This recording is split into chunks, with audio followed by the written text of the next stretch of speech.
नमस्कार दोस्तों, स्वागत है आपका हमारे चैनल आज की बात रोहित के साथ के नए संस्करण में। आज हम बात करेंगे उन मुद्दों की जो भारत के लोकतंत्र, शिक्षा व्यवस्था और शासन की पारदर्शिता पर गहरे सवाल खड़े कर रहे हैं। हाल के छात्र आंदोलनों, पेपर लीक और सरकारी जवाबदेही की कमी ने पूरे देश को झकझोर दिया है। हम आज हमारे देश में प्रेवलेंट तमाम मुद्दों पर विस्तृत बात करेंगे, लेकिन सबसे पहले हम चूंकि दुनिया की सबसे बड़ी डेमोक्रेसी हैं, तो दोस्तों समझते हैं कि डेमोक्रेसी का मतलब क्या है। लोकतंत्र यानी कि डेमोक्रेसी का अर्थ है लोगों का शासन। ये एक राजनीतिक व्यवस्था है जिसमें सत्ता जनता के हाथों में होती है और सरकार जनता द्वारा चुनी जाती है। लोकतंत्र स्वतंत्रता, समानता और अधिकार को सुनिश्चित करता है और यह कई देशों में शासन का आधार है और भारत को दुनिया की सबसे बड़ी लोकतंत्र कहते हैं। तो दोस्तों सवाल है कि गुड गवर्नेंस के ट्रेड्स क्या होते हैं। गुड गवर्नेंस के मुख्यतः चार स्तंभ होते हैं, जिसमें ट्रांसपेरेंसी, अकाउंटेबिलिटी, रिस्पॉन्सिबिलिटी और डायरेक्ट कम्युनिकेशन, ये सारी चीज़ें आती हैं। आप खुद आज की सरकार को इस पैमाने में रखकर जज करें कि क्या हम सही में लार्जेस्ट डेमोक्रेसी हैं, जहां सब कुछ लोकतांत्रिक है, या सवाल करने की हमारी क्षमता सीमित हो गई है। अब हम सबसे पहले बात करते हैं पेपर लीक पर, जो हमारा मेन मुद्दा है। हमारे एजुकेशन मिनिस्टर या अब कहे तो भूतपूर्व एजुकेशन मिनिस्टर धर्मेंद्र प्रधान की भूमिका लगातार सवालों के घेरे में रही है। क्या शिक्षा मंत्रालय इतनी बड़ी जिम्मेदारी से बच सकता है? क्या 21 इनोसेंट छात्रों की लाइफ सरकार के लिए मायने नहीं रखती? और क्या एक इंसान इतना इंपॉर्टेंट है गवर्नमेंट के लिए कि इतना बड़ा जन आंदोलन भी मोदी जी को एजुकेशन मिनिस्टर का इस्तीफा लेने से रोक रहा? अल्टीमेटली प्रेशर इतना बढ़ गया कि इस्तीफा हो गया। और पर क्या एक सवाल ये नहीं बनता कि पॉलिटिकल कंपल्सन इतना बड़ा होता है, अकाउंटेबिलिटी की कोई जगह नहीं होती इतने बड़े जन आंदोलन के बावजूद? तो अंततः सवाल तो बनता है दोस्तों। दिल्ली पुलिस की कार्रवाई भी चर्चा में है। 20 जुलाई के जस्ट पहले रातों रात दिल्ली पुलिस के कमिश्नर को अचानक किस आधार पर बदल दिया गया, और उसके बाद छात्रों पर बर्बरता, जिसमें कई छात्रों को गंभीर चोट लगी।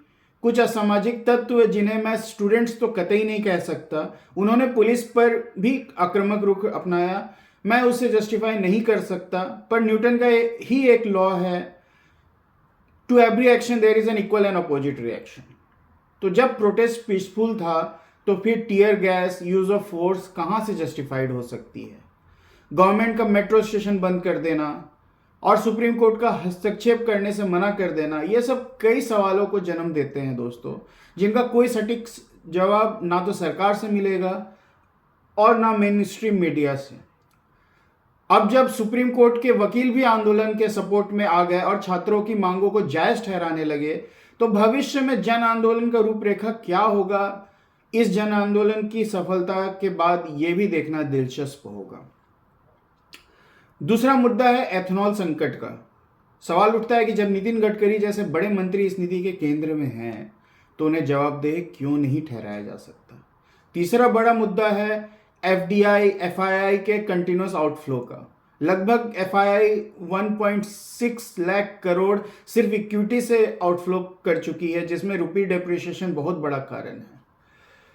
जीडीपी डेटा में भी बहुत सारे क्वेश्चन मार्क्स हैं। हमारा स्टॉक एक्सचेंज बिल्कुल स्टेगनेट है, ना कंपनीज ग्रोथ दिखा रही हैं, ना वैल्यूएशन चीप है। एफएम को इस पर बोलना चाहिए, ना कि स्टूडेंट्स के इंटीग्रिटी पे सवाल उठाकर मुद्दों से देश को भटकाना चाहिए। एक और बड़ा मुद्दा है जिससे मेजॉरिटी देशवासी आहत हुए हैं, और वो शायद दब सा गया है इतने मुद्दों के बीच में, और वो है राम मंदिर का विवाद। जब 38 साल से राजनीति का मुख्य मुद्दा रहा है, सत्ता के केंद्र बिंदु में रहा है, खास करके जो पार्टी हमें रूल कर रही है, तो चोरी और भ्रष्टाचार पर सवाल क्यों नहीं उठ सकते? अगर सवाल कुणाल कामरा से हो सकता है गलत बयानबाजी पर, तो चंपत राय से क्यों नहीं? राम जी हम सब के आराध्य हैं, कुणाल कामरा गलत है तो चंपत राय क्यों नहीं? जिनके नीचे इतना बड़ा घोटाला हो गया, लाखों करोड़ों की चोरी हो गई उस राम मंदिर में, जिसको पॉलिटिक्स के केंद्र में बीजेपी लेकर के आई, और जो एक बड़ा कारण बना उनका सत्ता में आने के लिए। इतना सेलेक्टिव नैरेटिव क्यों? ना कुणाल कामरा सही है, ना चंपत राय। क्या आप लोग इसको अलग पैमाने में देखना पसंद करते हैं? क्या वो गीत मेरे झोपड़ी के भाग खुल जाएंगे, राम आएंगे कुछ फिक्स घरों के लिए था, या धर्म का पॉलिटिकल यूज था? मैं ये सवाल आपके विवेक पे छोड़ता हूं। हम अब दूसरे मुद्दों पे डेविएट नहीं करेंगे और नीट पेपर लीक पे रहते हुए ये कह सकते हैं कि देश भर में छात्रों का ऑर्गेनिक आंदोलन चला। यह स्वतः स्फूर्त विरोध सरकार के लिए एक चेतावनी है कि युवाओं की आवाज को दबाना आसान नहीं है। मेन स्ट्रीम मीडिया की भूमिका भी संदेह के घेरे में है। बार बार same tool kit, Pakistan, Khalistan, anti national का नैरेटिव क्यों गढ़ा जाता है? क्या यही लोकतंत्र है दोस्तों? अगर अन्ना आंदोलन सही था तो सीजेपी आंदोलन कैसे गलत हो सकता है? अन्ना आंदोलन लोकपाल बिल लेकर के आया जो गुड गवर्नेंस के लिए था। मेरा सवाल है, क्या हुआ उस लोकपाल बिल का? अकाउंटेबिलिटी कहाँ है? क्वेश्चन पूछने का तरीका सेम है तो मेन स्ट्रीम मीडिया में नैरेटिव डिफरेंट कैसे हो सकता है? अगर कॉन्स्पिरेसी थ्योरी के साक्ष्य हैं तो वो पब्लिक के सामने लाइए। सारा पावर आपके पास है, वरना फॉल्स नैरेटिव चलाना बंद करें। क्योंकि हर समय एक ही तरह का नैरेटिव चला करके आप किसको शांत करना चाहते हैं? बार बार एक ही बात बोलेंगे तो लोग आपकी ही क्रेडिबिलिटी पे सवाल करेंगे। एक और पर्टिनेंट क्वेश्चन है कि असली लोकतंत्र की परिभाषा क्या है और सच्चे शासन का मतलब क्या है? आज अटल जी की 2 भाषण जो उन्होंने पार्लियामेंट में दिया था काफी प्रासंगिक लगता है। उन्होंने कहा था, और मैं कोट कर रहा हूं, सरकारें आएंगी जाएंगी, पार्टियां बनेंगी बिगड़ेंगी, मगर ये देश रहना चाहिए, इस देश का लोकतंत्र अमर रहना चाहिए। साथ ही उन्होंने एक और बात कहा था, अगर पहरा देने वाला कुत्ता ना भौंके तो समझ लेना वो चोरों को पहले से जानता है। प्रेजेंट गवर्नमेंट को सेल्फ इंट्रोस्पेक्शन की बहुत ज़रूरत है दोस्तों, और मेरी डेमोक्रेटिक राइट मुझे ये सवाल पूछने का पूरा हक देते हैं। कृपया करके अटल जी के आइडियोलॉजी के विपरीत ना चले, वो आप ही के पूरक थे, ये आपको याद रखना चाहिए। एक बड़ा सवाल इस जन आंदोलन में जैन जी ने उठाया है कि प्रधानमंत्री मन की बात में सीधे संवाद क्यों नहीं करते? क्या ये चुप्पी आंदोलन को और भड़काती है? सरकार की जवाबदेही और पारदर्शिता कहाँ है? हर समय फिक्स नैरेटिव चलाना गुड गवर्नेंस नहीं हो सकता। प्रधानमंत्री जी, आप खुद को प्रधान सेवक कहलाना पसंद करते हैं, जरा प्रधान सेवक का मतलब भी देश को समझा दीजिए। ये लोकतंत्र है, राजतंत्र नहीं। केवल रील बनाने और भाषण देने से नहीं होगा। आपने 23 जुलाई के रात को एक वीडियो रील बनाया, ऑलमोस्ट सेम बातें आपने 2024 नीट पेपर लीक के बाद पार्लियामेंट में बोला था और बार बार बोला था। जैन जी को आप अभी भी नहीं समझ आए हैं। अब complete action with proper accountability का समय आ गया है। 12 साल छोटा समय नहीं होता मोदी जी। अब ठोस कदम उठाइए, अकाउंटेबिलिटी सेट कीजिए। अगर मिनिस्टर्स क्रेडिट ले सकते हैं तो गलत नीति के लिए बर्खास्त भी तो किए जा सकते हैं। अब थोड़ा मेन स्ट्रीम मीडिया पे भी फोकस करें। तो मीडिया को लोग गोडी मीडिया कहकर ट्रोल कर रहे हैं। सवाल यह है कि क्या मीडिया सच में सत्ता से सवाल पूछ रहा है या केवल प्रवक्ता बन गया है और हर स्टेप को मास्टर स्ट्रोक प्रूफ करने की जद्दोजहद में लगा हुआ है? अब इंटरनेशनल मीडिया भी लगातार सवाल पूछ रहा है। उन सबको फिक्स नैरेटिव से शांत नहीं किया जा सकता। ठोस कदम गुड गवर्नेंस बनाती है, भाषण नहीं। मेन स्ट्रीम मीडिया को डेमोक्रेसी का 4th स्तंभ, 4th पिलर कहा जाता है। ऐसा ना हो कि इतिहास उनको याद करे तो लिखने के लिए कुछ अच्छा, कुछ खास ना हो। इन्हें सेल्फ इंट्रोस्पेक्शन की बहुत ज़रूरत है दोस्तों। मेन मुद्दा है कि लगातार पेपर लीक क्यों हो रहे हैं और क्यों धर्मेंद्र प्रधान जैसे इंडिविजुअल्स बार बार चर्चा में रहते हैं। एनटीए यानी कि नेशनल टेस्टिंग एजेंसी से सवाल क्यों नहीं होते? अगर आज इतने बड़े जन आंदोलन के बाद 47 लोगों को